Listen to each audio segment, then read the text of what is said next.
시청자 여러분 안녕하십니까? 오늘 방송은 건달과 망나니 패거리들에게 한턱 쏘며 호기를 부리듯 선장으로 무기 쓰는 방법을 보여주는 것을 우연히 보고 감탄하는 금군의 교두인 임충을 만나 의형제를 맺는 내용을 테마로 진행합니다. 만약 사람이 천근을 들어올릴 만한 괴력이 없다면 어찌 이렇게 크고 굵은 나무를 뿌리채 뽑아 올릴 수 있겠습니까? 그러자 노지심은 취한 김에 한 일이지만 그들이 말을 기분 좋게 받아들입니다. 그리고 취한 김에 시키지도 않은 용을 쓰고 난 지심은 건달 패거리들이 놀라 떠들어대는 찬사를 받으며 한층 흥분이 되었는지 한껏 호기를 부리며 이까지 나무쯤은 아무것도 아니니 내일은 내가 손과 발을 쓰는 법을 보여줄 테니 기대하라고 말했습니다. 노지심의 호기에 찬 말을 들은 건달 패거리들은 또다시 놀라움을 금치 못하며 다음날 노지심이 손발 쓰는 기술을 기대하면서 밤늦게까지 술과 고기를 먹고 마신 후 다들 취한 몸으로 돌아갔습니다. 이튿날 노지심은 어제 한 말을 잊지 않고 그들과 약속한 대로 손과 발을 쓰는 기술을 보여주었고 그의 노련한 실력에 감탄한 건달패들은 매일 술과 고기들을 준비해 지심의 싸움 기술을 보러 찾아왔습니다. 항상 몰려다니는 스무나무나 되는 망나니와 건달패거리들은 매일 지심이 보여주는 놀라운 무예를 구경하고 감탄하며 시간 가는 줄 모르고 나날이 흥겨운 세월을 보냈습니다. 건달과 망나니 패거리들이 바리바리 싸들고 오는 술과 안주를 얻어먹으며 정신없이 놀던 지심이 자기를 두목처럼 여기는 놈들에게 계속 얻어먹기만 하는 것이 미안하기도 하고 부담스럽기도 하여 속으로 자기가 한 통 내야겠다고 생각합니다. 그런 생각이 들자 지심은 부리던 일꾼을 불러 저작거리로 나가 좋은 술 3독과 과자 등 이것저것을 사오고 양과 돼지도 한 마리씩 사오라고 시켰습니다. 벌써 3월도 다 지나가는 늦봄이었기에 기온도 많이 올라 방 안에서 모여있기에는 너무나 더운 날씨였기에 노지심은 음식들이 다 마련되자 그것들을 집 밖 느티나무 아래쪽에 차리도록 합니다. 나름 잘 준비한 안주와 3독의 술이 시원한 자리에 차려지자 늘상 술과 안주들을 준비하여 자기를 찾아오는 건달과 망나니 패거리들을 모조리 불러들여 나름 크게 한턱을 쏘아 주었습니다. 지심이 준비한 술자리에서 커다란 술잔에 크게 썬 고깃덩이를 안주 삼아 먹고 마신 후 입가심으로 달리 준비된 과자 등이 나가자 과자를 집어들던 건달패 중 한 명이 말합니다. 요 며칠 동안 주지스님께서 주먹과 발 쓰시는 것은 잘 보았지만 무기 쓰시는 것을 아직 보지 못했는데 정말 궁금도 하고 보고 싶기도 한데 우리들에게 한번 보여주실 수는 없는지요? 그 건달패의 말을 듣고 난 지심이 자기가 생각해도 무기 쓰는 방법 등이 싸움을 하거나 상대와 겨룰 때 매우 중요한 것인데 아직 보여주지 못했으니 언제 한번 보여주는 것은 전혀 어려울 게 없다고 조금 으쓱거리며 화답했습니다. 성질 급한 지심은 그렇게 말하고 나서 곧바로 자기 방으로 들어가 묵직한 쇳덩이로 만든 보기에도 무시무시한 선장을 들고 나옵니다. 독한 술을 퍼마시고 한창 들떠있는 건달과 망나니 패거리들이 지심이 들고 나온 길이가 5자나 되고 무게는 62근이 나가 무식해 보일 정도로 무시무시한 선장을 보고 놀라움을 이기지 못해 합창하듯 소리치며 입을 다물지 못했습니다. 그리곤 다들 저 무식할 정도로 크고 무겁게 보이는 선장을 들고 휘두르려면 한 팔로 소 한 마리씩을 붙잡아 내팽개칠 수 있을 정도의 힘은 있어야 할 것 같은데 저 스님이 정말 대단하신 분이 틀림없다고 다들 한마디씩 해댑니다. 건달 패거리들이 떠드는 소리를 들은 지심이 술기운과 으쓱해지는 기분으로 보란듯이 엄청난 무게의 선장을 쌩쌩 소리가 날 정도로 자유자재로 돌리며 휘두르자 그의 몸은 햇빛에 비춰지는 선장의 그림자에 가려져 한 점의 틈도 보이지 않을 정도였습니다. 노지심이 선장을 수수깡 다루듯 돌리며 재흥에 취해 정신없이 휘두르듯이 멋지게 다루는 모습을 보이고 있을 때 담장 너머에서 한 관원이 그 모습을 들여다보다가 자신도 모르게 좋다, 정말 무기를 잘 쓰는구나 라고 감탄사를 내질렀습니다. 한창 흥에 겨워 실력을 뽐내듯 무기를 다루던 지심이 그 소리를 듣고 휘두르던 선장을 세우고 무너진 담장 밖 소리난 곳을 쳐다보니 관원 한 명이 서 있는 모습이 보였습니다. 그 관원은 초록색 비단 점퍼를 걸치고 있고 머리에는 푸른 망사관에 흰색 머리 묶기를 하고 허리에는 멋진 은띠를 둘렀으며 참외 모양 잘 빠진 가죽신을 신고 있었습니다. 또한 손에는 관원답게 부채 하나를 들고 있었는데 얼굴 생김새는 동그란 눈에 제비턱을 하고 호랑이 수염을 기르고 있었으며 표범같이 생긴 머리를 하고 있었습니다. 키는 한 8자 정도가 되는 것 같았고 나이는 36 정도가 돼 보였는데 지심이 자기를 똑바로 쳐다보자 겸연쩍어진 관원이 스님은 보통 분이 아니시네. 그리고 선장 다루는 솜씨는 정말 대단하다고 다시 듣기 좋은 한 소리를 보탭니다.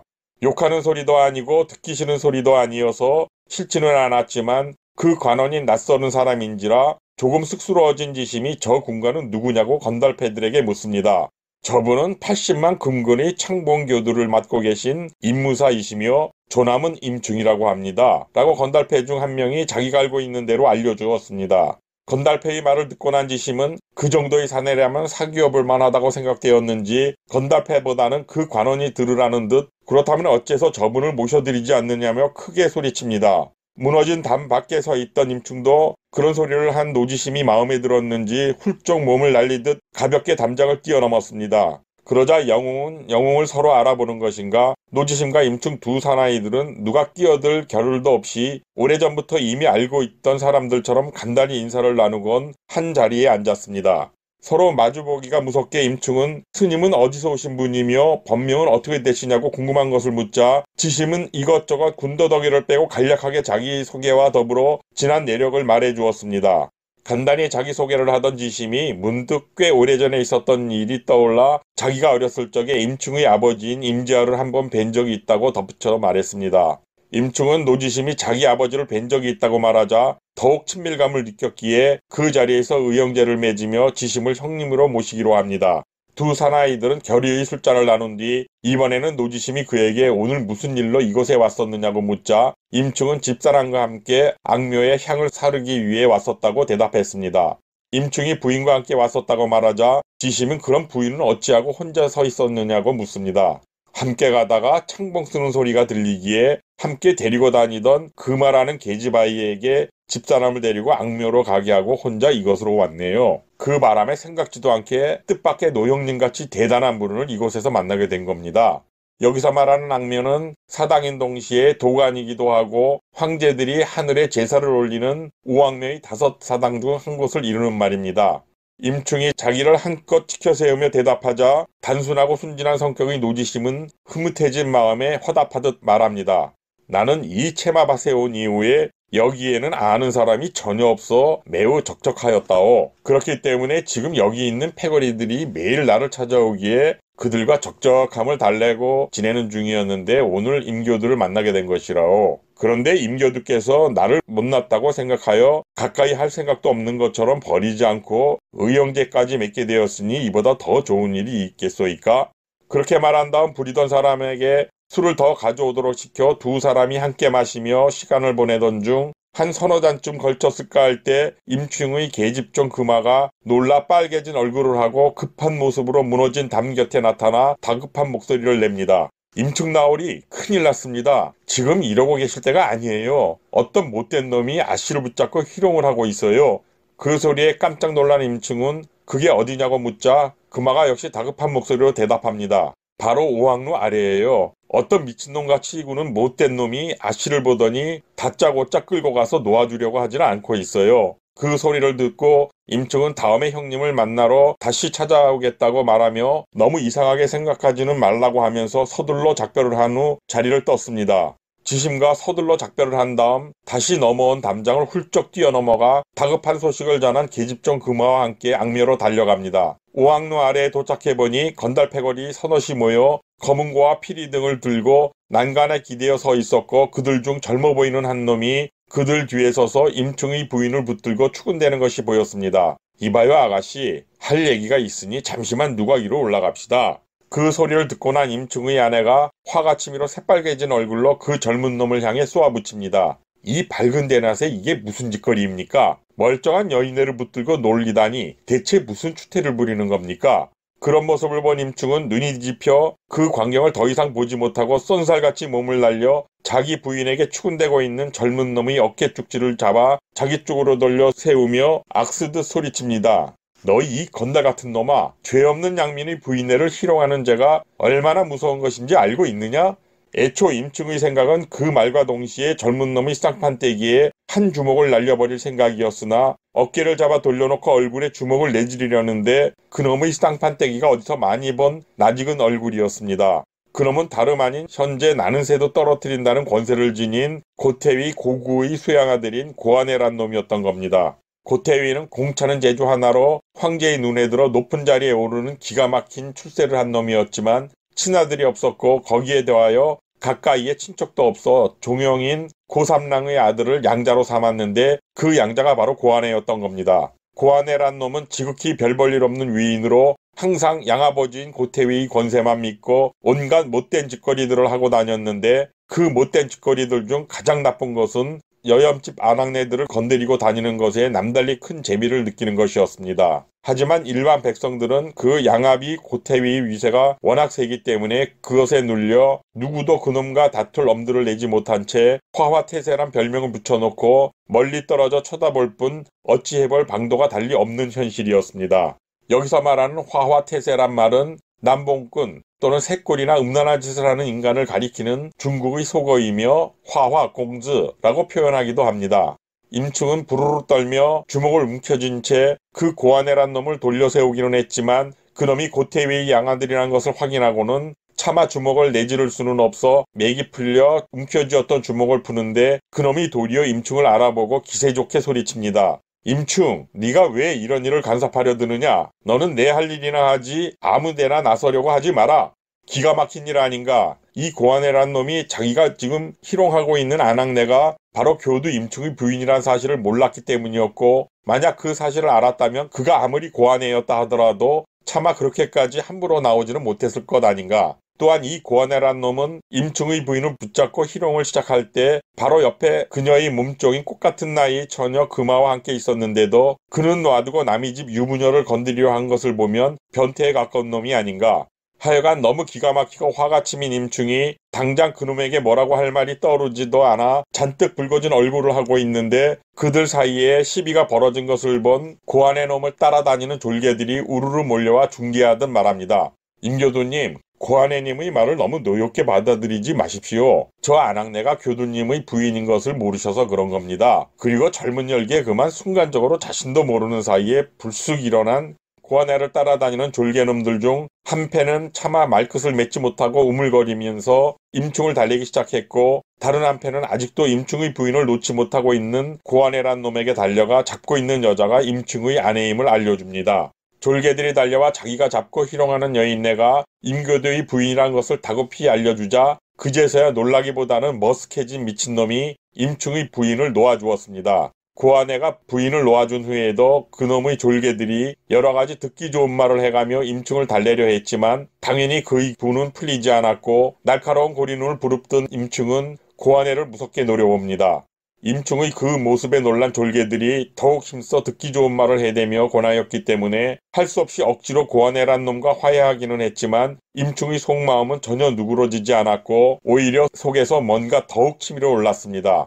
그런 상황이 벌어지자 고아내란 놈은 멋쩍어진 헛웃음만 날리다가 은근슬쩍 말에 올라 악묘를 도망치듯 떠나버립니다. 그 미친 변태 같은 놈이 말을 타고 도망치듯 떠난 뒤 임충도 부인과 그 말을 데리고 악묘를 나왔을 때 노지심이 가볍게 휘두르며 재주를 보이던 무시무시한 선장을 걸쳐매고 스무나무나되는 건달패들과 함께 악묘로 달려오는 모습이 보였습니다.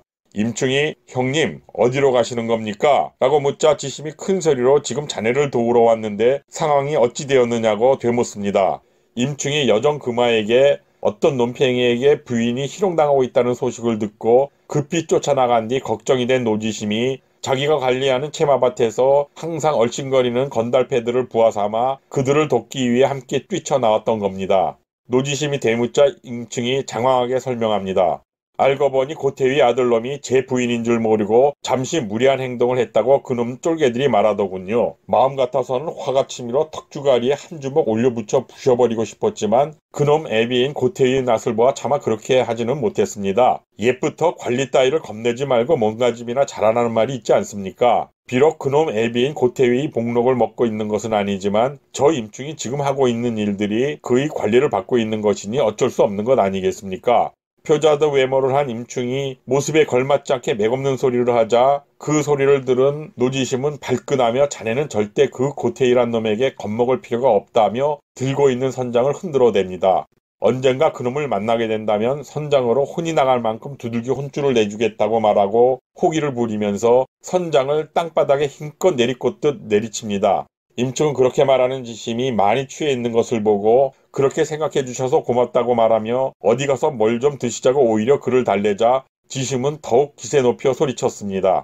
다음에 또 그 인간들이 문제를 일으켜 자네를 괴롭히려 든다면 반드시 나에게 먼저 알려주면 당장에 달려가 그 놈팽이들을 반쯤 죽여버리겠네. 노지심이 취한 목소리로 소리를 질러대자 따라온 건달패들도 옆에서 그를 부축하며 스님, 오늘은 그만 돌아가시고 내일 다시 만나 얘기하시는 것이 좋을 것 같습니다. 라며 흥분에 소리치는 그를 구슬렀습니다. 그러자 임충 부부에게 큰 소리로 앞으로 내가 알아서 다 할 테니 재수씨는 아무런 걱정 마시고 임충 아오는 내일 다시 만나자고 말하며 선장을 끌고 돌아서 건달 패거리들과 함께 산을 내려갔습니다.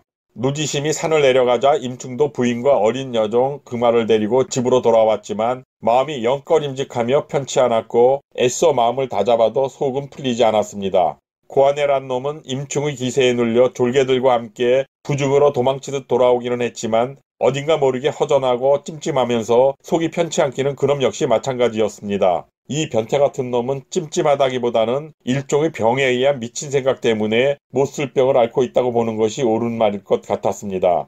임충에게 쫓겨 돌아온 고아네란 놈은 그 쪽팔림을 당하고 나서도 방 안에 처박혀 머릿속을 뱅뱅 돌며 눈만 감으면 떠오르는 남의 부인의 생각에 눈 감고 잠도 자지 못하며 중병 환자가 되어 아예 문을 걸어 잠가 발길을 끊고 알아 누워버린 것입니다. 주위에 어여쁘고 젊은 여인네들이 많을진데 그녀들은 쳐다보지도 않고 자기 애비의 관할 조직 내에서 일하는 사람의 아내에게 치근대다가 뜻을 이루지 못하자 못된 병이 도진 것을 보니 거의 미친놈 아닌가. 미친놈이 미친 짓거리가 며칠이 지나자 고아내를 따라다니며 그 변태놈이 미친 짓을 부추기기도 하고 가려주기도 하던 모질한 패거리들이 몰려와 닫혀진 창문을 열어젖히자 중병을 앓고 있는 듯한 미친놈의 몰골은 말이 아니었습니다. 멍하니 뜨고 있는 눈에는 초점이 없었고 얼굴은 비쩍 말라있는 모양이 딱 중병을 알아 죽기 일보 직전에 있는 모습이 고아네란 놈이 눈에 들어왔습니다. 그 패거리들이 고아네를 찾아온 것은 그를 총동질하여 평소에 하던 것처럼 지들이 즐겨하던 곳에 가서 한바탕 놀면서 못쓸 짓거리라도 하려던 것이었는데 이 잡놈이 하고 있는 몰골을 보니 차마 말도 꺼내지 못하고 돌아갑니다. 같이 온 패거리들 중 약삭 빠르고 간사한 머리를 잘 써 건조들한 별명이 붙은 부안이라 불리는 놈이 빌빌대는 고아네의 물고를 보고 그놈의 속내를 알아보고 조심조심 홀로 다시 찾아갑니다. 고아네의 방 안으로 들어간 건조두는 아무도 없는 방이었건만 주위를 둘러보며 미친 짓을 못하여 몸이 다른 그놈의 귀에 대고 아무것도 모른다는 듯 얼굴색이 영 말이 아니신데 혹시 무슨 안 좋은 일이라도 있으시냐고 소곤대는 것처럼 물었습니다. 인간이란 존재는 바라는 것을 하지 못할 처지가 되어 속이 답답하면 누군가가 자기 속마음을 들어줄 사람을 찾게 되는 것은 인지상정 아닌가. 부안이란 놈이 은근히 물어오자 고아네는 놀란 척하며 내가 그것을 어찌 알아냈느냐고 되물었습니다. 건조도 부안이 다 아는 수가 있다고 말하자 고아네는 그럼 자기가 왜 이리 힘들고 살맛이 나지 않는지도 알고 있느냐고 다시 묻자 건조두가 그럴 줄 알았다는 듯 음흉한 웃음을 지으며 대답했습니다. 고아네님께서 어려워하시는 걸 알아채는 게 뭐가 어렵겠습니까? 며칠 전 하시려던 일을 임충이 힘께나 쓰고 한성질한다고 두려움이 생겨 마음대로 어찌하지 못하고 소가리를 하시는 것 같은데 그럴 필요가 없습니다. 임충 그놈이 얼마나 잘나고 힘이 센지는 모르겠지만 결국 고아네님의 아버지 밑에서 일하고 있는 것이며 거기서 나오는 복록을 가지고 살고 있는 것 아닙니까? 그러니 임충 그놈이 고태희님을 함부로 대하며 거스를 수는 없는 것은 당연한 일이고 이런 상황에서도 고태희님의 비유를 거스린다면 가볍게는 얼굴에 먹자를 놓고 귀양을 가게 될 것이며 또한 그 죄를 무겁게 다스린다면 죽을 수밖에 없을 겁니다. 상황이 이런 것이라면 제게 고아네님의 마음의 병을 고칠 수 있는 좋은 방도와 계책이 한 가지 있으니 너무 심려치 마십시오. 제가 그 계집을 반드시 고아네님의 소나기 속에 넣으실 수 있도록 해드리겠습니다. 건조도 부안이란 놈이 소가리를 하던 심정을 꺼내놓을 때를 기다리지도 않고 곧바로 임충을 딱 집어내며 이처럼 속닥거리자 고아네 놈은 더 이상 속마음을 감출 필요도 없다고 생각되었는지 그놈 말을 냉큼 받아들이며 말합니다. 내가 그동안 제법 그럴듯한 계집들을 적지 않이 접해본 사람이지만 지난번처럼 임충놈이 부인에게 이토록 심히 반해보기는 처음이라 눈앞에 아른거리는 것이 어질어질하여 정신조차 까무러칠 듯 이를 것 같고 가슴속이 미어 터질 듯 하다네. 내 사정이 이러하니 만약 자네가 임충 부인을 가질 수 있게만 해준다면 자네에게 정말 큰 상을 내릴 것이네. 고아네가 그렇게 말하고 난 다음 건조두란 놈이 별명답게 교활한 방도를 말해줍니다. 고아내님께서 여러 사람을 가까이 데리고 있으신데 그 중에 우후 육겸이란 사람이 임충과 제법 친하다고 하니 글을 한번 써보시는 게 좋을 겁니다. 내일쯤 고아내님이 육겸을 불러 그의 집 구석진 곳에 있는 으슥한 방 안에 술과 안주들을 차려두게 한 다음 임충을 부르라고 하십시오. 그렇게 해서 임충이 육겸이 집으로 들어간 것으로 해놓고는 육겸이 임충을 장안 제일이라고 소문난 술집인 번루로 데려가도록 하는 겁니다. 그렇게 되면 육겸이 집 방에는 고아내님만 남으시게 될 것이니 그때 제가 임충의 집으로 급히 뛰어가 그놈이 술을 마시던 중 이유는 모르겠으나 벼랑간 쓰러졌으니 빨리 와서 보살피라고 그의 부인에게 거짓말을 하면 속지 않고 배길 수 있겠습니까? 그렇게 하여 임충 그놈의 부인이 고아내님 혼자 기다리고 계시는 방 안으로 들게 된다면 원하시는 일은 거만 끝난 것 아니겠습니까? 여자들이란 것은 누구나 정에 끌리기 십상이라 다들 풍류를 좋아하는 것이니 입담이 좋으신 고아내님께서 구슬러 보시면 결국 넘어가고 말 것 같은데 제가 생각해낸 계책이 어떻다고 생각되십니까? 건조들한 놈이 장황한 개소리를 해대고 나자 우밍하며 교활하기가 미친놈 저리 가라라고 할 정도인 고아내란 놈이 그 미친 소리 같은 말을 칭찬하며 말합니다. 내 말을 듣고 보니 정말 괜찮은 계책인 것 같으니까 미룰 것 없이 당장 오늘 저녁에 육겸을 불러 자네가 말한 대로 일을 꾸며봐야겠다. 말을 마친 고아내는 곧바로 자기 집과 벽 하나를 사이에 두고 있는 육겸이 집으로 사람을 풀어 그를 집으로 불러들였습니다. 육겸이 고아내 집 하인과 급히 집 안으로 들자 이것저것 생각할 틈도 없이 건조도와 꾸민 교활한 계책을 말하자 육겸 이놈 역시 꺼리낌 없이 고아내의 청을 받아들입니다. 권세를 가진 사람의 비율을 맞춰주고 뭔가를 얻어내려는 생각에 절친간이 정분 따위는 헌신짝처럼 져버리는 것쯤은 자연스러운 일인 양 실행해버리는 것은 그때나 지금이나 별다른 차이가 없는 것 아닌가. 며칠 전 오왕묘에서 기가 막힌 일을 당하고 난 임충은 울적하며 타들어갈 것 같은 속을 다스리지 못하여 힘들어하고 있는 중이었습니다. 상황이 이러자 모든 것이 귀찮고 일도 손에 잡히지 않아 집안에 틀어박혀 있던 차에 평소 가까이 지내던 육겸이 찾아오자 그를 반깁니다. 임충이 갑자기 찾아온 육겸에게 무슨 일이냐고 묻자 그는 한동안 무슨 일이 있는지 모르겠지만 저작거리에서 통 보이질 않아 걱정이 돼 들린 것이라고 대답했습니다. 임충이 좀 불편한 일이 생겨 울적한 마음에 어디든 움직일 마음이 생기지 않아 집안 구슬장만 지키고 있었다고 무심코 말하자 잘됐다 싶은 육겸이 그의 소매를 잡아 끌며 어디 가서 술 한잔하면서 속이나 풀자고 권합니다. 그가 술 얘기를 꺼내자 마침 울적하던 임충은 당연히 마음이 끌렸고 그렇다고 간만에 찾아온 육겸이 그대로 나서려고 하자 차나 한잔하고 나가자며 집 안으로 끌어들였습니다. 그러자 잘됐다 싶은 생각이 든 육겸이 그를 따라 안으로 들었고 급히 차 한 잔을 마신 후 바삐 자리에서 일어나 집을 나서며 큰 소리로 아주머니 지금 이명하고 우리 집에 가서 술 한잔 할 겁니다 라고 말합니다. 임충의 아내는 평소 남편과 가까이 지내던 육겸이었기에 별 생각 없이 그의 말을 받아들이며 처져 있는 발 안쪽에 서서 임충에게 너무 많이 마시진 말고 일찍 들어오시라고 당부의 말을 했습니다. 임충의 집을 나온 뒤 한참을 걷던 육겸이 갑자기 말을 바꿔 자기 집으로 가지 말고 술 마시라면 분위기 좋기로 소문난 번루가 최고이니 그리로 가자고 제안하자 굳이 마다할 이유도 없었기에 임충은 그가 이끄는 대로 번루 쪽으로 발길을 돌립니다. 번루에 도착한 두 사람은 주인장에게 좋은 술 2병과 값비싼 안주를 시킨 다음 술이 나오기 무섭게 잔을 비워나가기 시작했습니다. 한창 술잔을 비우며 이런저런 세상사를 이야기하던 임충이 자신도 모르게 긴 한숨을 내쉬자 육겸이 무슨 까닭이 있어 그리도 깊은 한숨이냐고 묻자 다시 한숨을 내쉬며 심정을 털어놓기 시작합니다. 육형은 사내로 태어나 사람이 좋은 주인을 만나지 못하고 소인배 같은 인간 밑에서 몸을 굽히며 살아야 하는 것이 얼마나 힘든 것인지 모를 걸세. 내가 이렇게 절로 한숨을 쉬게 되는 것은 온갖 지저분하고 더러운 욕을 보고도 어찌하지 못하고 참을 수밖에 없다는 것에 스스로 한심함을 느끼고 있기 때문인가 보. 임충이 속마음을 털어놓자 그런 일은 전혀 모른다는 듯 육겸이 말합니다. 지금 우리 금군 안에 교두들이 적지 않지만 그들 중 누구 하나 이명에게 미칠 만한 사람이 어디 있겠는가. 또한 내가 보기에는 태위도 이명을 잘 봐주고 있는 듯한데 그렇게 속상할 일이 있었는지 모르겠구먼. 도대체 무슨 일로 그러는 건가. 육겸이 그런 말을 하자 순진한 임충은 얼마 전 있었던 고태위 양아들 놈이 자기 부인을 희롱하던 일을 털어놓으며 한바탕 울문을 토하듯 말을 이어나갔습니다. 그러자 그런 일은 전혀 알지 못한다는 것처럼 임충이 울분을 토해내는 소리를 듣고 있던 육겸이 아마도 고아내는 아주머니가 누구인지 모르고 그랬을 것이니 이제 그만 분을 삭히고 술이나 마시며 속을 풀자고 말합니다.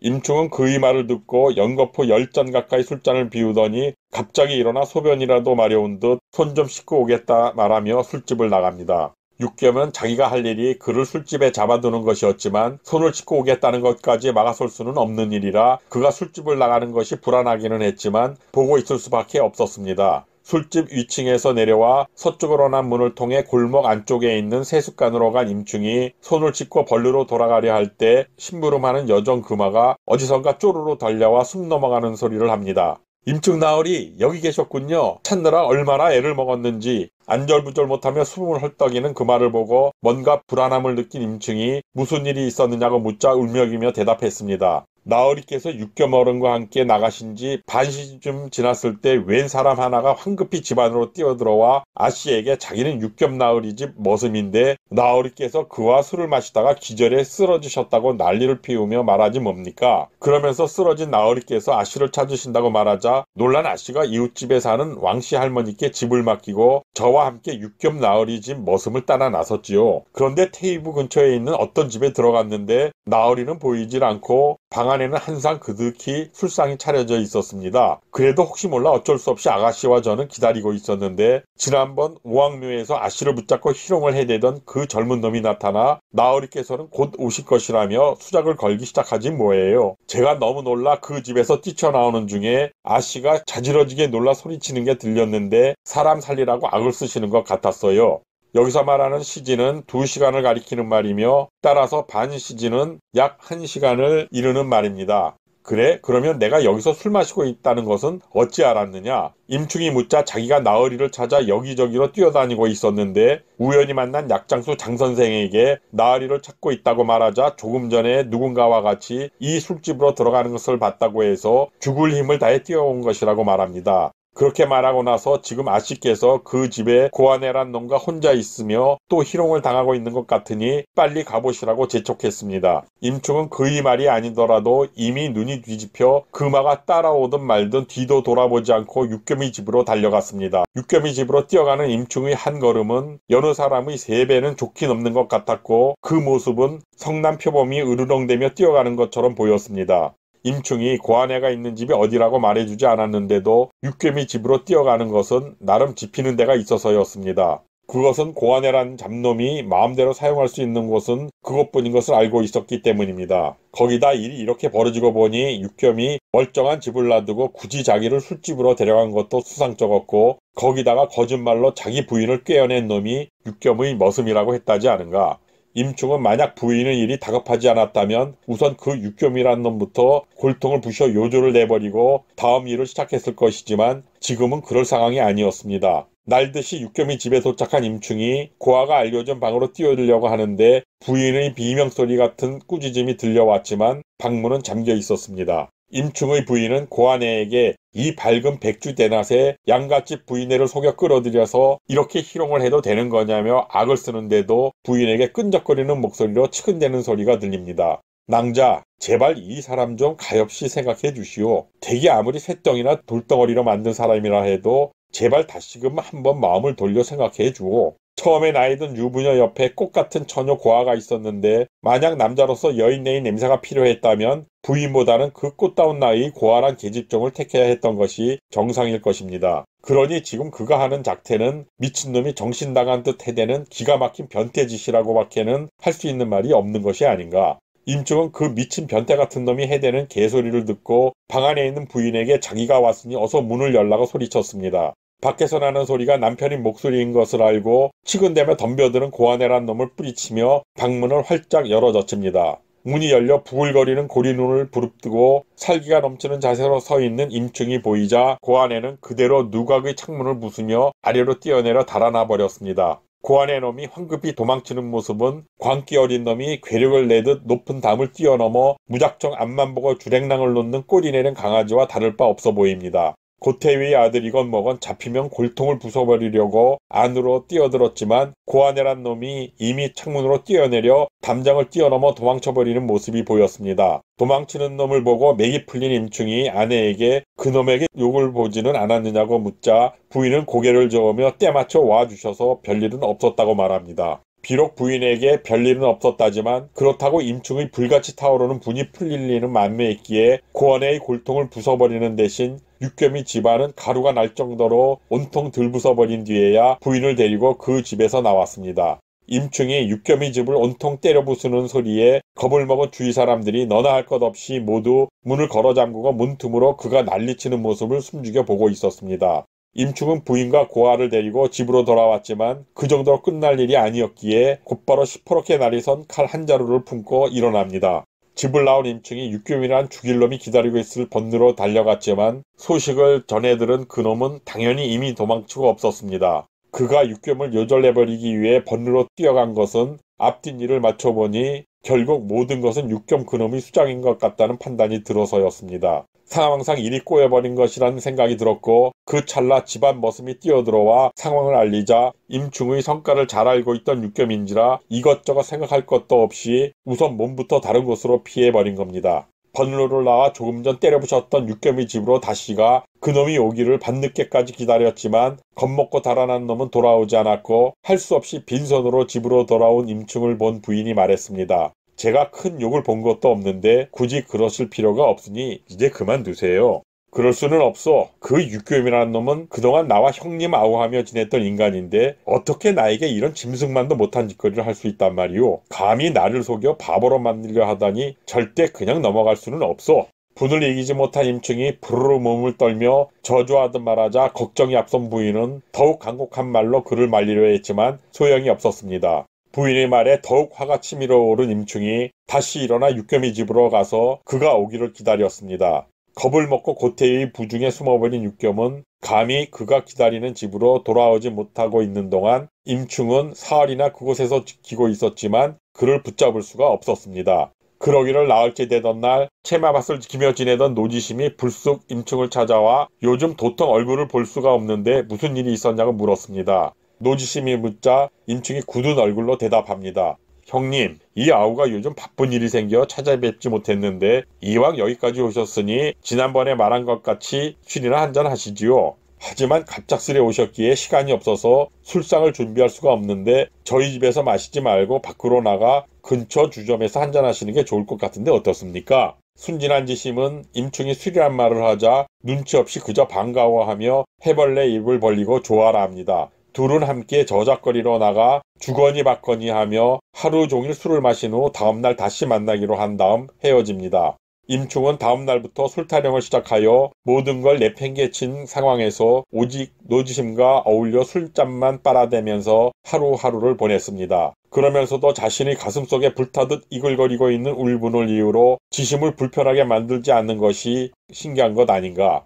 한번 혼쭐이 나고도 집버릇 개 못 준다고 또다시 임충의 부인을 희롱하려다 실패한 뒤 도망쳐온 고아내란 놈 역시 나날이 임충 이상으로 괴롭고 고통스러운 시간을 보내기는 다를 바 없었습니다. 그날 임충에게 잡히지 않기 위해 누각의 창문을 부수고 아래로 뛰어내려 담을 넘고 도망치던 자신의 치사한 꼴이 눈만 감으면 떠올라 괴로웠지만 차마 다른 사람들에게 말할 수도 없어 스스로 삭히려 하니 다시 중병 환자가 되어 앓기 시작합니다. 변태 정신병자 같은 고아내란 놈이 알아누웠다는 소리를 전해 듣고 육겸과 부한 두 놈이 걱정이 되어 찾아와 그를 보니 노랗게 뜬 얼굴에 초점을 잃은 눈동자를 하고 말까지 헷갈리는 것을 보니 보통 일은 아니었습니다. 그 꼴을 보고는 더 이상 이대로 두어서는 안 될 것 같다는 생각이 들자 앓고 있는 이유를 익히 알고 있었지만 육겸이 고아내에게 무슨 일 때문에 이토록 괴로워하냐고 다시 묻자 모든 속마음을 솔직히 털어놓기 시작합니다. 내가 2번이나 임충이란 교두놈의 부인을 건드리려 했지만 결국 2번 다 망신만 당하고 실패했다네. 자네들이니까 솔직히 말하는데 내 상황이 이런 것은 바로 그 여편네를 품지 못하는 것 때문인데 오히려 병만 키운 꼴이 되어 이제 얼마 살지도 못할 것 같으니 그렇게 말하자 자기들이 있으니 너무 상심하지 말고 계시면 무슨 방법을 써서라도 그 여편네를 품을 수 있도록 해주겠다고 말했습니다. 그러면서 임충은 목을 매달도록 만들 것이고 모든 일은 머지않아 이루어질 것이니 죽는다는 소리는 그만하라고 개소리를 해댑니다. 부한과 육겸은 변태 같은 색정에서 헤어나지 못하는 미친놈에게 말도 안 되는 개소리로 위로 아닌 위로를 해주자 잡놈은 기운이 나는지 일어나 앉았습니다. 변태 고아내란 놈이 일어나 앉자 셋이서 뭔가 한참을 수군거리며 분탕질을 할 음료를 꾸미는 중에 테이브의 늙은 청지기가 들어왔습니다. 여기서 청직이란 도관이라고도 하며 양반집 혹은 관청 등에서 잡일을 맡아보고 시중을 들던 사람을 가리키는 말입니다. 그가 고아내가 기거하는 곳으로 온 것은 고태의가 양아들이 병들어 누웠다는 소식을 듣고 병세를 살피라고 보낸 것이며 잡농 고아내의 병세를 살피는 동안 밖에서 기다리던 부안이란 놈이 육겸이 귀에 대고 속삭입니다. 귀옛말을 듣고 난 육겸이 그의 말이 그럴듯하다고 생각하며 동의를 하자 두 사람은 한 가지 묘책을 정한 다음 테이브에서 온 청지기 늙은이가 나오길 기다렸습니다. 잠시 후 기다리고 있던 부안과 육겸 두 놈이 잡농 고아내의 병세를 살펴보고 나오는 청지기 늙은이를 으슥한 구석쟁이로 이끌어 놓고 말합니다. 들으셔서 알고 계신지는 모르겠으나 고아내님의 병환은 예사로이 볼 것이 아닙니다. 만약 태유님께서 아드님이 병환이 낫기를 바라신다면 임충이란 교두를 죽여버리고 그놈 여편네를 고아내님이 마음껏 품을 수 있도록 해주어야만 한다고 이르셔야 합니다. 그렇게 해야만 고아내님의 병환이 차도가 있을 것이고 만약 그렇게 하지 않는다면 태유님의 아드님은 얼마 지나지 않아 죽고 말 것이외다.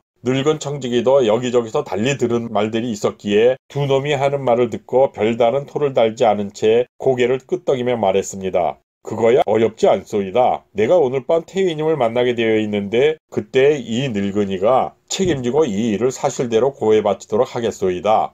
그의 확답을 듣고 난 두 놈이 자기들은 이미 좋은 계약을 꾸며 놓았는데 단지 태위 어르신께서 어찌 생각하실지 몰라 기다리고 있겠으니 상황을 말씀드린 뒤 어떤 말씀을 하시는지 알려달라고 말한 후 돌아가도록 했습니다. 태위부로 돌아간 청지기 늙은이는 그날 밤 고태희를 만나 두 놈이 시키는 대로 아드님의 병은 별것 아니며 단지 교두 임충의 부인에게 정분이 든 상사병일 따름이라고 일러 바칩니다. 청지기 노인이 말하자 주위에 친척 등 가까이 지낼 사람이 없어 정에 목말라 하는 고태위인지라 양아들 놈을 나무랄 생각은 아예 하지도 않습니다. 그러면서 고구는 그 늙은 청지기에게 도대체 고아내가 임충의 부인을 어디서 얼마나 보았는데 그토록 정분이 들었냐고 물었습니다. 청지기는 지난달 28날 오왕로에 갔다가 보았다고 하니 이제 겨우 달포 남짓 때였으며 며칠 전 육겸이 집에서 있었던 일까지 두 놈에게서 들은 것에 살까지 붙여가며 상세히 말해줍니다.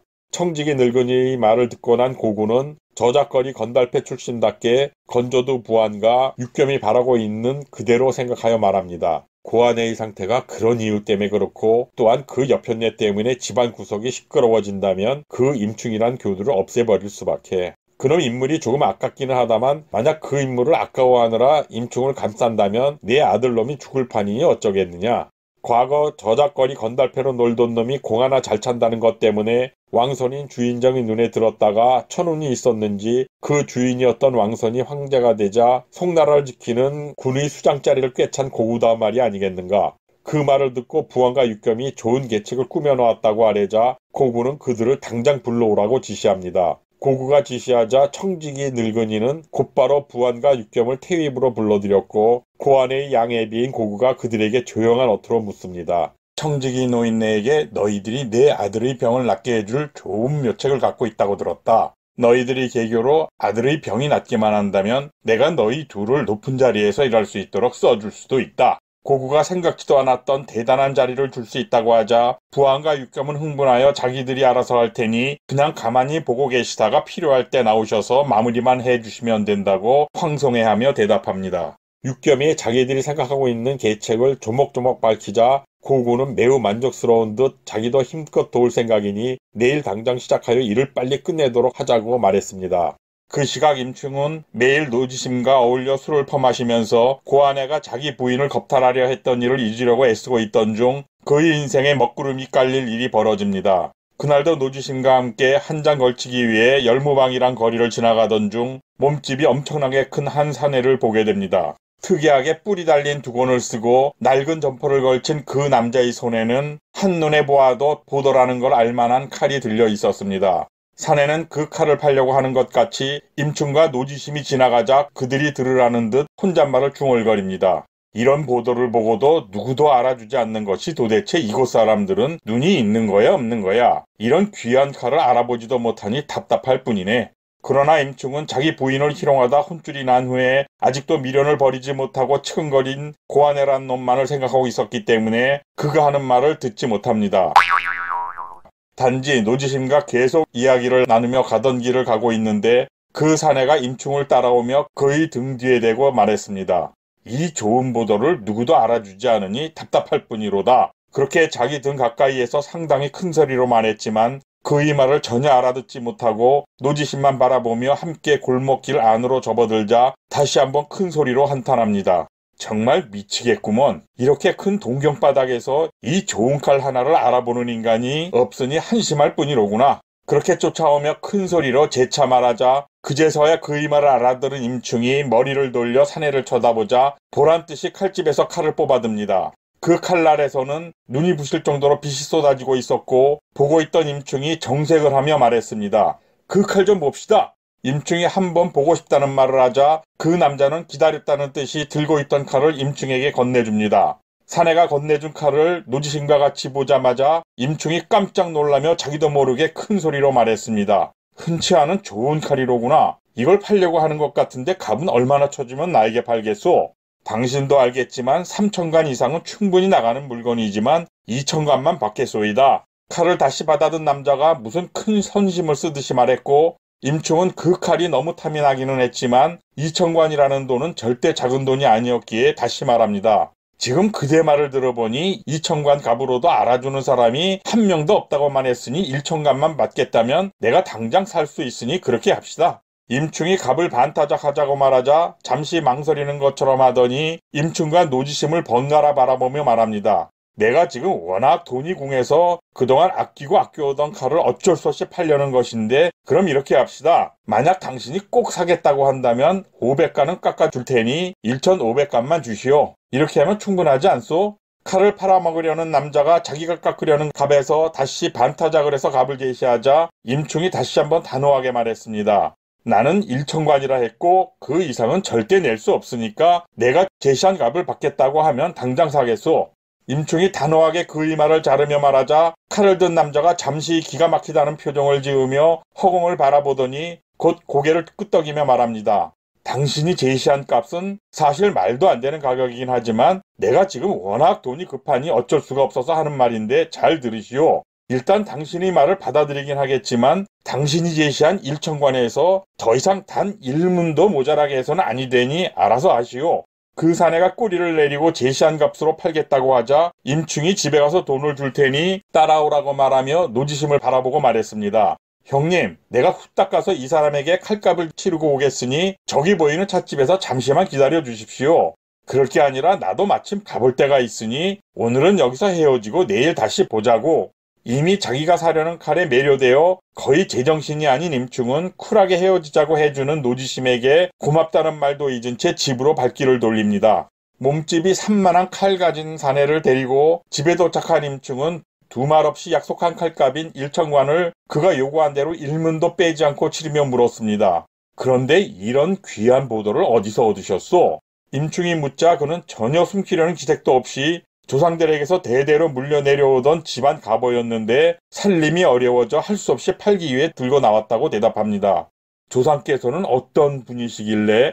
임충은 사내가 칼을 팔려는 이유가 조금 이상했는지 고개를 갸우뚱하며 물었지만 그는 만약 말했다가는 목이 날아갈 것이기 때문에 말할 수 없다고 입을 다물었습니다. 사내가 대답을 피하자 더욱 이상하게 생각한 임충이 두세 차례 더 물었지만 그 사람은 끝내 말하지 않고 돈만 챙겨 황급히 집 밖으로 나가 도망치듯 사라집니다.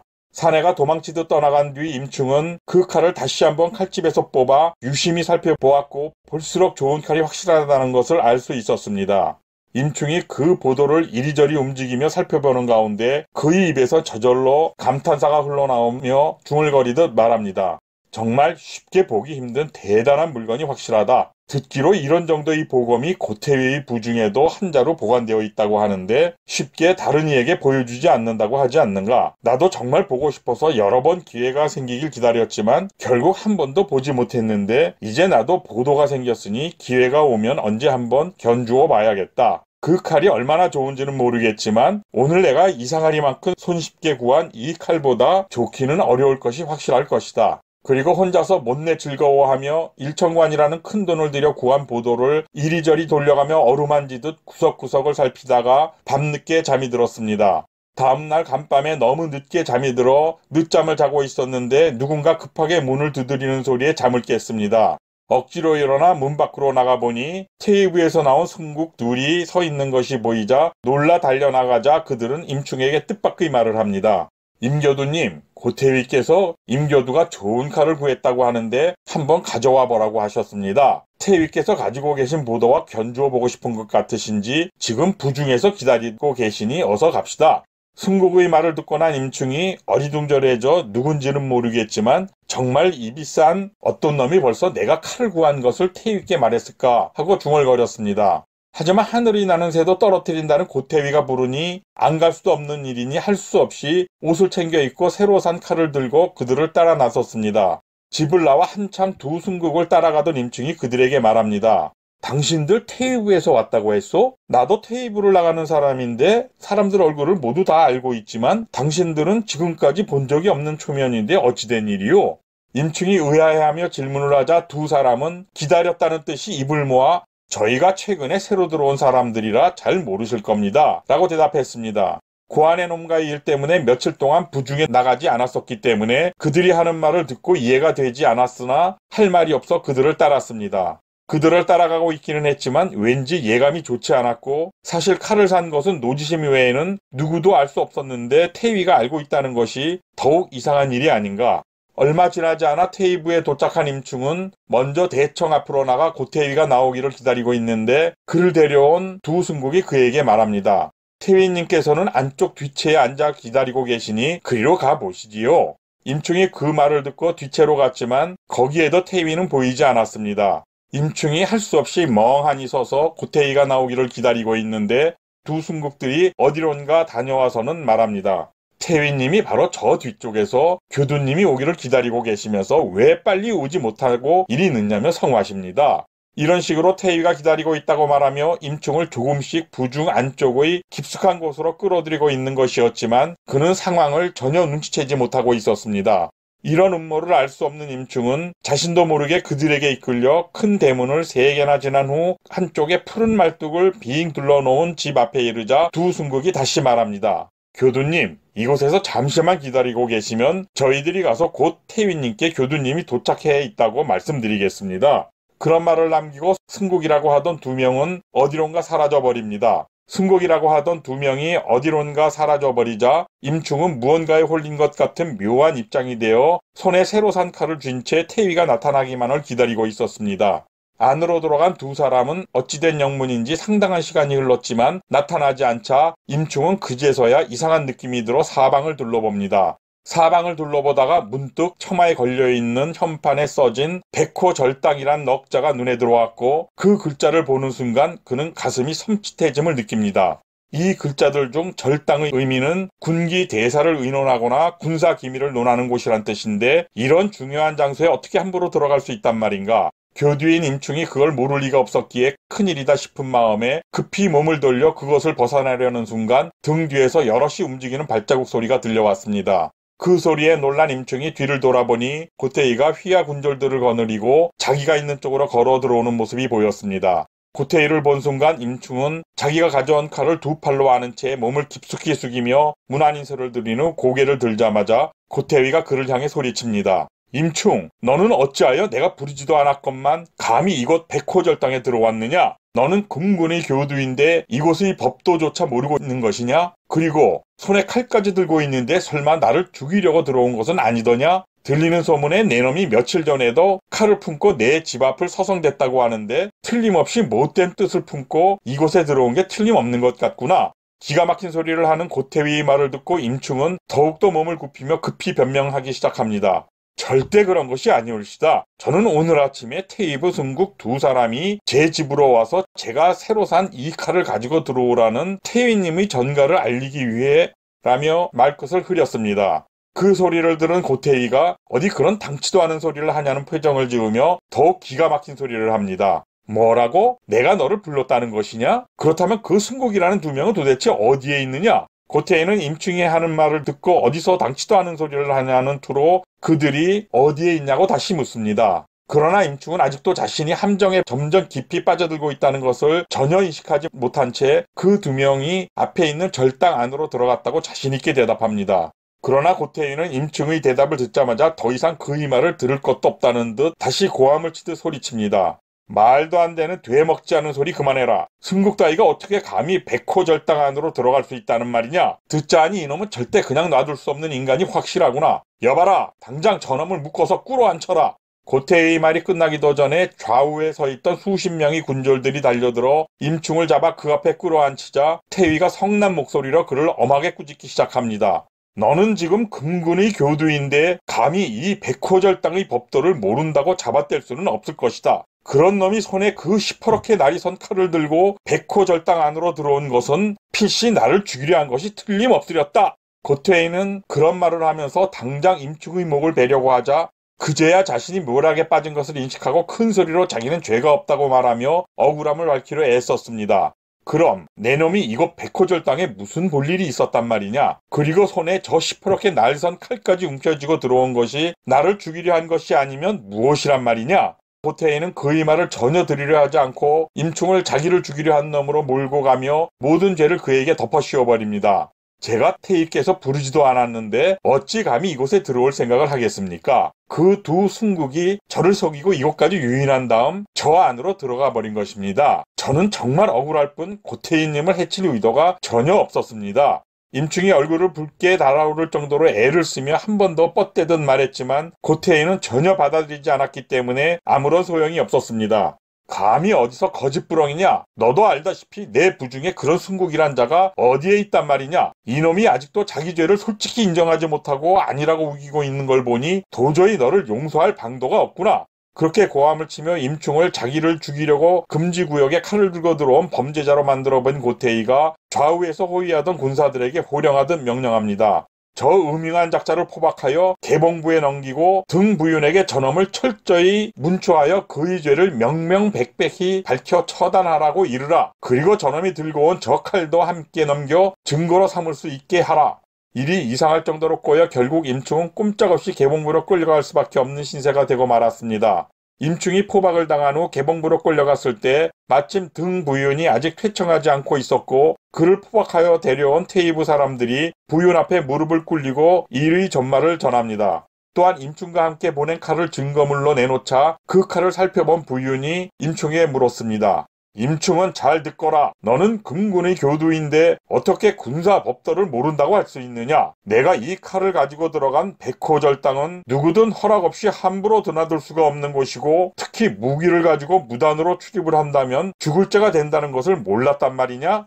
부윤이 엄한 목소리로 질책하듯 묻자 임충이 대답합니다. 부윤께서는 맑은 거울처럼 저희 억울함을 비추어 주시기 바랍니다. 제가 비록 무식한 무관이긴 하지만 어찌 군의 법도를 모를 리가 있겠고 또 그 법도를 아는 제가 어떻게 그런 곳에 함부로 들어가겠습니까? 지난달 28의 날 저 임충과 아내가 악녀의 향을 사르러 갔었는데 그곳에서 고태위의 아드님 되시는 고아내에게 제 아내가 희롱을 당한 적이 있었습니다. 그날 소인이 그냥 꾸짖는 선에서 그를 쫓아버렸으나 그 뒤 또다시 고아내가 유구의 집으로 아내를 꿰어내서 욕보이려 했었습니다. 그러나 그때도 다행히 제가 늦지 않게 유구의 집으로 달려가 고아내를 쫓아버리고 유구의 집을 두들겨 부셔버린 일이 있었습지요. 그 두 번의 사건 모두 증인이 있기에 그들을 증인으로 내세울 수 있는데 다음 날이었습니다. 임충은 이 말에 이어 계속해서 그날의 일을 부윤에게 가능한 상세히 말하며 자기의 억울함을 호소합니다. 그의 말을 듣고 있던 부윤은 임충이 하는 말을 들어보니 앞뒤가 틀림없이 맞는 게 그가 거짓말을 꾸며대는 것 같지는 않았습니다. 그러나 자기에게 임충을 보내 엄하게 처벌해달라고 한 고태희가 워낙 건세가 좋은 관리였기에 그의 말도 역시 함부로 흘려들을 수는 없는 것 아닌가.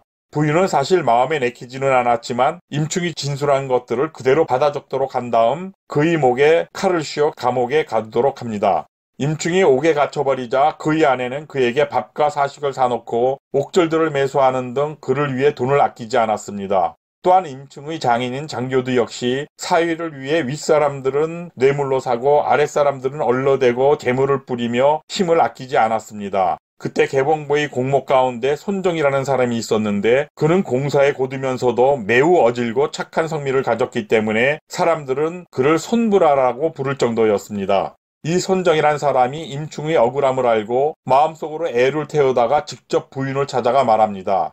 제가 알기로 이번 사건은 임충이 억울하게 태위 등의 묘락에 말려드는 듯하고 그렇기 때문에 그는 죄가 없다고 생각됩니다. 손정의 말을 들은 부윤 역시 그의 말에 동조하는 것 같았지만 현실이 쉽지 않은 상황인지라 고심하는 듯한 태도로 그에게 말합니다. 하지만 어쩌겠나. 어찌됐든 임충이 칼을 들고 절대 들어가서는 안 될 곳으로 들어간 것은 사실이고 거기에 고태희께서는 저렇게 벌을 주시려 하시니 임충이 자기를 죽이려 했다고 강하게 주장하면서 저리도 길길이 뛰는데 이런 상황에서 우리가 어떻게 그를 풀어줄 수 있겠나. 손정과 생각이 같았던 부윤이었지만 할 수 없이 푸념을 섞어가며 그렇게 대꾸하자 손정이 다시 말합니다. 이 개봉부는 조정의 것이 아니라 고태희의 집안 것이라고 밖에 할 수 없구나. 손정이 극단적인 말을 하자 부윤이 놀라 그게 무슨 소리를 하는 것이냐며 나무랐습니다. 그러자 손정이 뜻을 굽히지 않고 부윤에게 다시 말합니다. 그럼 지금 같은 상황은 진실을 누구나 다 알 수 있는 것인데 개봉부가 옳은 판단을 하지 못함이 그렇지 않고 무엇이겠습니까? 지금 고태위의 권세가 지극히 대단하다는 건 세상 사람들이 다 알고 있는 것이며 그렇기 때문에 태위는 못할 짓이 없는 사람이 아닙니까? 누구든 자기들에게 극히 작은 죄라도 짓는 날이면 당장 잡아들여 개봉부로 보내어 죽이고 싶으면 죽이고 뼈를 발라내고 싶으면 뼈를 발라내게 하고 있지 않습니까? 그들 집안이 이런 일을 떠넘기면 그때마다 우리 개봉부는 거절하지 못하고 그들 말을 들어줄 수밖에 없으니 이게 고태위의 것이 아니고 뭡니까? 손정의 탄식 섞인 말을 들은 부윤이 놀라며 다시 묻습니다. 그렇다면 이번 임충의 일도 고태희 쪽에서 임충을 죽이기 위해 꾸며댄 것이란 말인가? 그러자 손정이 곧바로 대답합니다. 제가 임충의 말을 들어보니 그는 절대 죄를 짓지 않은 사람이 틀림없고 다만 그를 그것까지 꿰어들인 승국 두 놈을 찾을 길이 없어 증거를 댈 수 없을 뿐이지요. 손정은 그렇게 임충을 위해 변호하듯 말해놓고 다시 부윤에게 권합니다. 만약 임충의 말처럼 고태희의 부름을 받아 금지구역인 백호절당에 들어간 것이라면 날카로운 칼을 차고 그것으로 잘못 들어갔다 손치더라도 죽을 죄는 아닙니다. 등허리에 매 20대를 때린 뒤 얼굴에 먹자를 넣어 먼 곳으로 귀향을 보내는 정도면 넉넉할 것 같습니다. 등부윤도 그렇게 말하는 손정의 말이 옳다고 여겼지만 고태희도 함부로 볼 수 없기에 몸소 태위를 찾아보고 임충의 말을 두세 번이나 옮깁니다. 그러자 고구는 자기 주장이 아무래도 이치에 닿지 않는 데다 부윤도 임충을 죽일 마음이 전혀 없다는 것을 알게 되어 더 이상 고집을 부릴 수는 없었습니다. 마침내 고태희도 임충을 죽여야 한다는 고집을 접고 손정이 말한 수준의 벌을 주는 것에 찬동하자 부윤은 다음날 곧바로 형을 집행해버립니다. 부윤은 임충을 고개에서 끌어낸 다음 목에 씌운 칼을 풀게 한 후 등허리에 매 20대를 때린 다음 문신장인을 불러 그의 얼굴에 먹글씨를 새겨 창주의 노성으로 귀향을 보내버렸습니다. 통상 귀향을 보내는 죄수에게는 철판을 붙여 무게를 7금 반으로 무겁게 만든 칼을 씌우는데 임충 역시 마찬가지로 그렇게 무게를 늘린 칼을 써야 했습니다. 또한 귀향 가는 길에 함부로 벗거나 인솔하는 공인이 뇌물 등을 받고 벗겨주지 못하도록 공인한 칼을 씌워 2명의 공인의 인솔을 하에 귀향지까지 가야 했습니다. 임충을 압송하는 2명의 공인은 동초와 설패란 자였고 그들은 임충의 죄몫을 적은 공문과 함께 그를 인계받아 개봉부를 나섰습니다. 이 두 공인이 임충을 끌고 막 관할을 나왔을 때 길 한모퉁이에서 임충의 장인인 장교두가 기다리고 있다가 그들을 끌고 주교 아래에 있는 술집으로 데려갑니다. 네 사람들이 자리를 정해 앉자 임충이 장인에게 말했습니다. 손공목이 두루 봐주어 매질도 독하지 않았고 그 덕분에 이렇게 움직일 수 있으니 불행 중 다행이라 할 수 있겠지요. 임충이 그런 말을 하자 장교두는 술집 주인장을 불러 좋은 술과 안주를 내오게 하여 두 공인들을 대접했습니다. 물론 술 대접뿐 아니라 은자까지 내주며 귀양 가는 사위의 임충을 잘 봐달라고 당부하자 입이 해벌레진 두 공인은 알았다고 고개를 끄덕이며 은자를 받아 품에 넣습니다. 장인이 이렇게 자기를 위해 정성을 다해 공인들에게 부탁하는 걸 본 임충이 두 손을 모아 고마움을 나타내며 말합니다. 태상 같은 장인 어른의 은혜를 잊고서도 운수가 불기하여 고아내 같은 잡놈에게 걸려들게 되었습니다. 이제 억울하고 한숨만 나오는 죄를 뒤집어쓰고 귀향을 가게 된 마당에 떠나기 전에 한 말씀 올리겠습니다. 제가 장인 어른의 아낌과 귀여움을 받아 귀한 따님을 아내로 맞은 지 벌써 3년이 되었습지요. 그동안 아내는 극히 작은 일 하나도 그르치는 일이 없었을 뿐 아니라 저희 부부는 한 번도 서로 얼굴을 붉히며 싸워본 적조차 없었습니다. 그러나 이제 저 임충은 생각지 못했던 아군을 만나 창주로 귀향을 떠나게 되어 앞으로는 죽고 사는 것조차 장담할 수 없는 신세가 되었습지요. 그래서 제가 장인어른께 말씀드리고 당부하고자 하는 것은 혼자 남겨지게 될 아내의 문제인데 따님이 집에서 저를 기다리게 된다면 제 마음이 편치 못할 것입니다. 또한 더 큰 문제는 그 고아내란 잡놈이 따님인 아내를 가만 놔둘 리가 없을 것이라는 것은 두말할 필요도 없는 일일 것입니다. 그리고 아내는 나이도 어린데 저 임충 때문에 자칫 앞날을 그르치게 될까 걱정이 앞서 한 가지 생각한 것이 있습니다만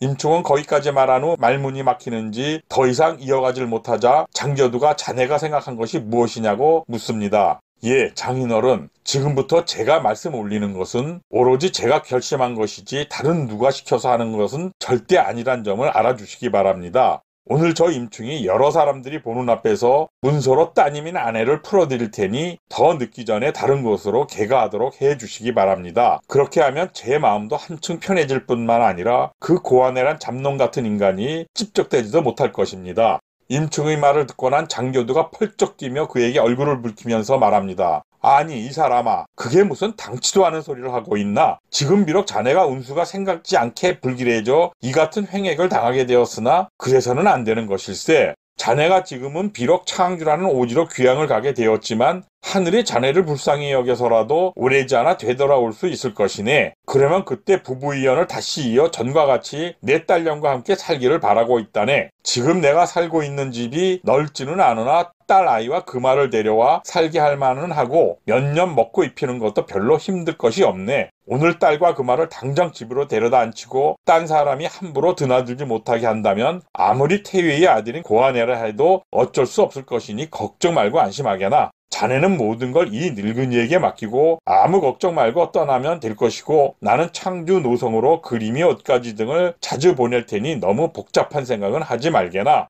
그리고 어차피 피할 수 없는 것이니 지금 떠나는 귀양살이나 잘 때우려고 노력하며 힘든 시간이지만 후일을 도모하고 포기하지 말아야 할 것이네. 그러나 장교두가 위로와 듣기 좋은 소리를 하며 용기를 내라고 했지만 임충은 다시 한번 장교두에게 자기의 결심을 강조하여 말합니다. 하늘같은 장인어른의 은혜를 갚을 길이 과연 있을까 모르겠습니다. 그리고 제가 마음을 놓지 못해서가 아니라 혹여 일이 그르쳐질까 하는 마음에서 하는 소리이니 부디 제가 드리는 말씀대로 해주시기 바랍니다. 그래야 제가 죽어도 원과 한을 품지 않고 편히 눈을 감을 수 있을 것 같습니다.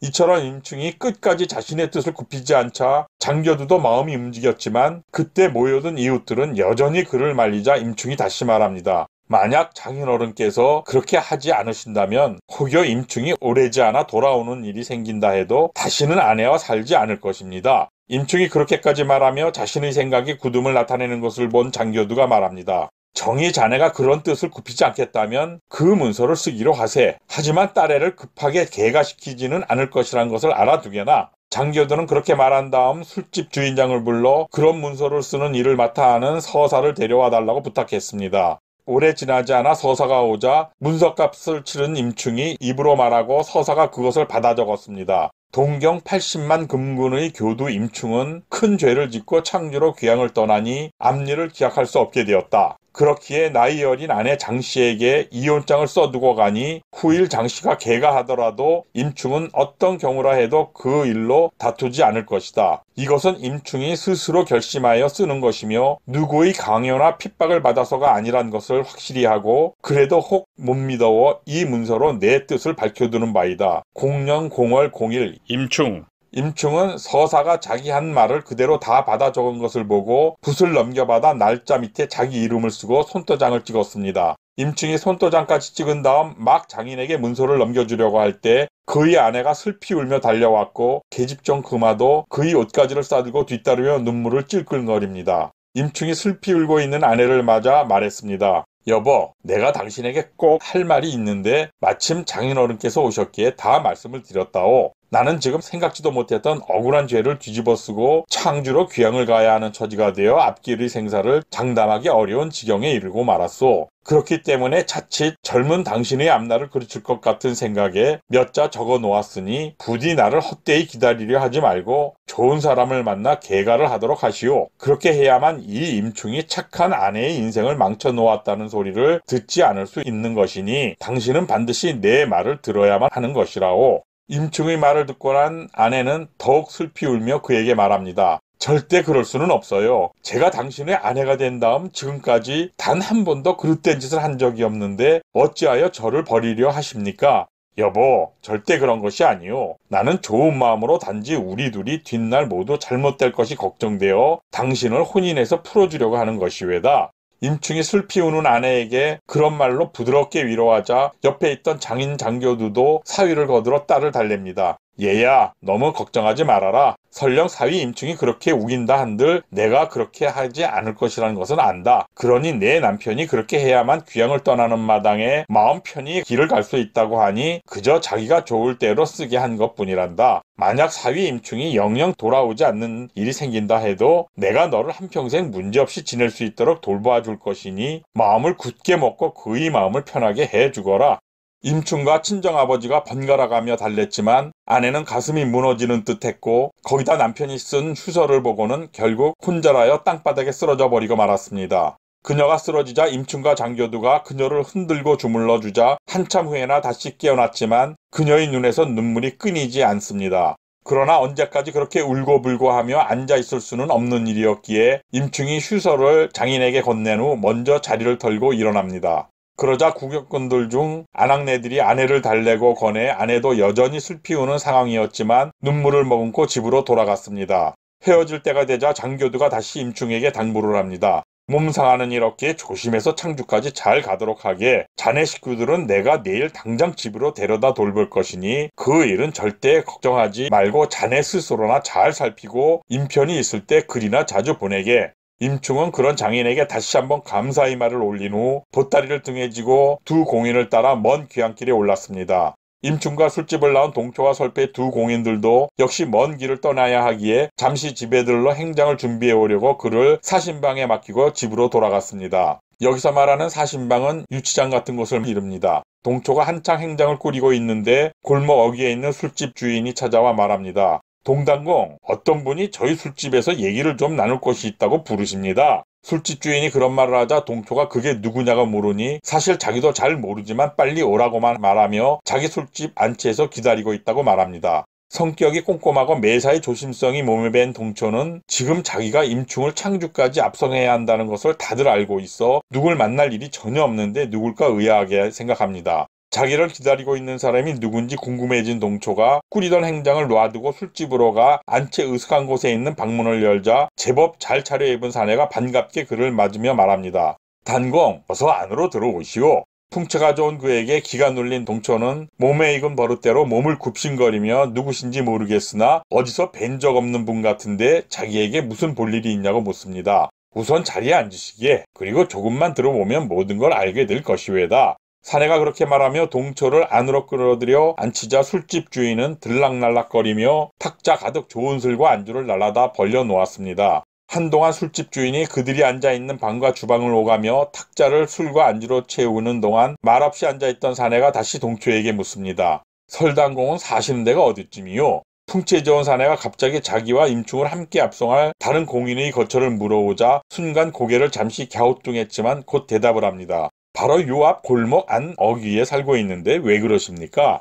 여기서 말하는 단공은 하급관리인 공인을 높여 부르는 말입니다. 동초가 동료 공인인 설패가 사는 곳을 말해주자 사내는 곧 술집 주인을 다시 불러 그 골목을 잘 아는가 묻고 그가 잘안다고 하자 그럼 가서 설패란 공인도 데려오라고 시킵니다. 사내가 시키자 주인장은 두말 없이 방을 나가 얼마 지나지 않아 설패를 방으로 데려왔고 그가 들어오는 것을 본 동초는 그 사내를 가리키며 자기들을 보자고 한다며 설명합니다. 동초가 말하자 역시 매사에 주의하고 조심하는 하급관리답게 설패가 앞에 앉은 사내를 보고 나으리 성함을 여쭈어보아도 되겠습니까? 하고 물었습니다. 그러자 사내는 주인을 재촉해 술잔부터 돌리라고 말하며 조금만 있으면 알게 될 것이니 우선 술이나 한 잔씩 들면서 얘기하자고 말했습니다. 주거니 받거니 하며 술이 서너 잔 돈 뒤 사내가 갑자기 소매 속에서 금자 10량을 꺼내 탁자 위에 놓으며 뜬금없이 두 분이 나누어 가지라고 말했습니다. 갑자기 자기들이 앉아있는 탁자 위에 큰 돈을 꺼내놓고 둘이 나누어 가지라고 하는 소리에 의아해하며 몸을 움찔하자 사내는 부탁드릴 일이 있기에 살해하는 것이라고 말합니다. 그 사내가 하는 말을 듣고 난 두 공인은 금덩이를 보고 입이 딱 벌어졌지만 그냥 집어넣기가 그래서 입을 모아 자기들을 잘 알지도 못하는데 무슨 부탁을 하려는 것이냐고 묻습니다. 그러자 그 사내는 잔뜩 몸을 낮추며 두 분께서 이번에 창조를 다녀오게 되어 있는 것을 잘 알고 있는데 사실이냐고 묻자 두 공인은 그렇다고 대답합니다. 그렇습지요. 저희들은 개봉부에서 지시가 내려와 임충을 그것까지 데려다 주게 되어 있는데 그게 무슨 문제가 있습니까? 동초가 대답하자 그 사내가 비로소 자신은 고태일을 가까이서 모시는 사람인 입겸이라고 신분을 밝히며 바로 그 일 때문에 두 분께 신세를 좀 지려는 것이라고 말합니다. 고태일한 말이 나오자 두 명은 목소리까지 떨기 시작하며 저희 같은 하급 관리들이 무슨 일을 할 수 있냐며 감히 한자리에 앉아 있는 것만도 송구스럽다고 말했습니다. 육겸이 두 공인들이 머리를 조아리듯 한 자세로 몸을 낮추며 말하자 제법 으스대기까지 하면서 동초와 설패 두 사람에게 시키고 싶은 일에 대하여 장황한 설명을 늘어놓기 시작합니다. 임충 그놈은 감히 하늘을 같은 태윈님께 대든 놈이란 것은 두 분 공인께서 이미 잘 알고 있는 일이 아니오. 그놈은 금군의 교두에 불과한 벼슬을 하고 있는데 자기 위치도 잊었는지 겁도 없이 나는 새도 떨어뜨릴 무서운 권세를 가진 고태이님을 욕보이려 한 것이잖소. 그렇기 때문에 마음이 크게 상하신 고태이께서는 두 분께 금 열량을 내놓으시면서 그놈을 멀리 갈 것도 없이 남의 눈 없는 곳에 이르면 요조를 내버리라 하셨소이다. 그렇게 하지 않고서는 너무 기가 막히고 화가 나서 밤에 침소에 들어도 잠이 오질 않으신다며 반드시 그놈을 처리해버리라고 하셨습니다. 그러나 혹여 임충 그놈을 요절내버리는 것이 사람들 입에 오르내리다가 일이 커지고 복잡하게 꼬여버린다 해도 큰 걱정을 하지 않으셔도 될 겁니다. 만약 개봉부에서 무슨 일이 나오게 되더라도 뒷일은 태위께서 알아서 다 막아주실 것이니 전혀 걱정하실 것이 없을 것이요. 그러자 두 공인은 그런 일은 크게 어려운 것은 아니지만 개봉부의 공무는 임충을 살려서 데려가라는 것이고 또한 그가 길에서 객사할 정도로 늙은 것도 아니어서 좀 그렇다고 말합니다. 그렇기 때문에 만약 일이 잘못되면 시끄러워질 것 두렵다고 좀 더 나이가 많은 동초가 몸을 사리자 설패가 나무라듯 뒷일은 태위가 알아서 다 처리해 준다는데 뭐가 걱정이냐고 말했습니다. 또한 태위는 우리를 죽일 수도 있는 분이고 거기다 우리에게 이렇게 큰 돈을 보내셨으니 여러 소리 말고 해보는 것이 후일 어려운 일 당하지 않는 길일 것이라고 말했습니다. 그리고 창주로 가는 길은 여기서 얼마 지나지 않아 큰 숲이 나오는데 반드시 그곳을 지나가야 하고 또 그곳은 사나운 짐승과 도둑들이 득실되는 곳이니 거기가 임충을 없애기에 딱 좋은 곳이라고 말합니다.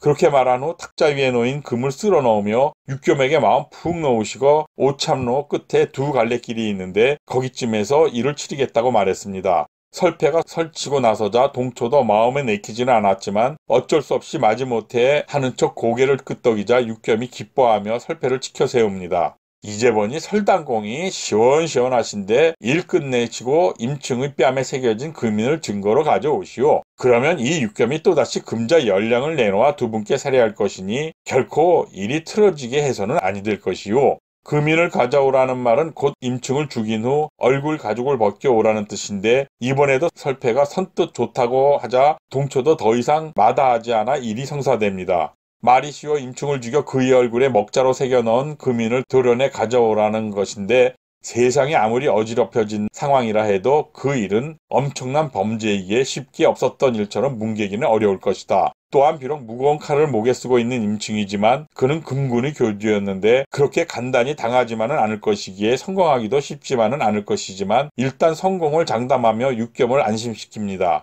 세 사람은 다시 술을 한 잔씩 더 마시고 각기 제 갈 길로 흩어진 후 두 공인은 육겸에게 받은 금자를 나눈 뒤 집으로 가 보따리를 싼 다음 수화곤을 들고 사신방으로 갔습니다. 여기서 말하는 수화곤은 반은 붉고 반은 검은색인 짧은 방망이를 이릅니다. 사신방에 도착한 두 공인은 흉측한 모략을 숨기고 길을 떠났지만 늦게 출발했기 때문에 성을 나선 지 얼마 지나지 않아 날이 저물자 임충에게 그만 쉬어가자고 말합니다. 송대에는 죄인을 호송하는 공인들에게 방값은 받지 않았지만 밥값은 받았기 때문에 대부분 죄수와 공인들은 자기들 손으로 밥을 지어 먹곤 했다고 합니다. 임충과 두 공인도 마찬가지로 잠은 주막에서 그냥 잘 수 있었지만 아침밥은 지어 먹기로 했습니다. 임충과 그를 앞송해가는 두 공인은 가던 길 근처에 있는 주막으로 들어가 메고 가던 짐들을 풀어놓고 간단히 몸을 씻은 후 하루 종일 여러 가지 일들로 피곤했던 세 사람은 곧 잠자리에 들었습니다. 이튿날 일찍 일어난 다음 불을 피워 밥을 지어 먹고 길을 떠났습니다. 때는 이미 6월이라 날이 더웠고 등에 매질을 당할 때는 정신이 없고 억울한 마음에 아픈 줄도 몰랐지만 날이 더워지자 맞은 곳이 덧나기 시작했습니다. 더욱이 임충은 등허리에 치는 매질은 처음 당해본 터라 몸 상태도 그리 좋지 않았고 또한 덫이 나기 시작했기 때문에 매질당한 상처는 아물지 않고 갈수록 문제가 커집니다. 그래서 첫날은 정신도 없고 막 길을 떠난 상황이라 그럭저럭 걸었지만 이튿날부터는 매질당한 등허리에 덫이 나고 진물까지 흘렀기 때문에 한 발짝 한 발짝 떼어놓기가 괴로울 정도로 힘이 들었습니다. 오늘 방송은 여기서 마무리하며 다음 방송은 창주로 귀향을 떠난 임충이 가는 길에 일어나는 공경스러운 사건들을 테마로 진행합니다. 시청자 여러분의 구독과 좋아요는 콘텐츠 제작에 큰 힘이 됩니다. 지속적인 시청과 참여를 부탁드리며 방송을 마치겠습니다. 대단히 감사합니다.